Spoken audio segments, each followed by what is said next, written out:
se répand. La feuille buvard absorbe l'émotion, sac d'images dans ma mémoire. Bonjour à tous. Il y a des chansons qui cherchent à plaire et puis il y a celles qui cherchent simplement à dire. Dans le rap français, Demain c'est loin d'Ayam fait clairement partie de cette deuxième catégorie.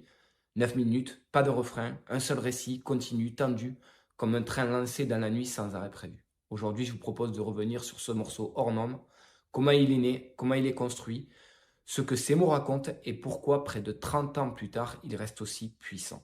La pauvreté, ça fait gamberger. En 2 temps, 3 mouvements, on coupe, on compresse, on découpe, on emballe, on va à tour de bras, on fait rentrer l'argent. Demain c'est loin sort en 1997 en toute fin de l'école du micro d'argent de l'album d'Ayam. Un album qui marque un tournant décisif pour le groupe et pour le rap français en général. L'écriture devient plus dense, plus précise, la production se fait plus épurée. Et surtout l'ambition change, on n'est plus dans la démonstration mais dans la chronique. À l'origine, Demain c'est loin est juste un dernier morceau, mais très vite il dépasse ce statut. Avec le temps, il devient un classique absolu, régulièrement cité comme l'un des plus grands titres du rap français. Tiroir, on y passe notre vie, on est fini. Avant de connaître l'enfer sur terre, on construit son paradis. Le morceau est composé par Shuriken et Imhotep avec des arrangements de Keops.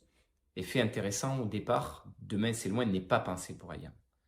Le morceau est d'abord envisagé pour l'album solo de Shuriken, Où je vis, qui sortira plus tard.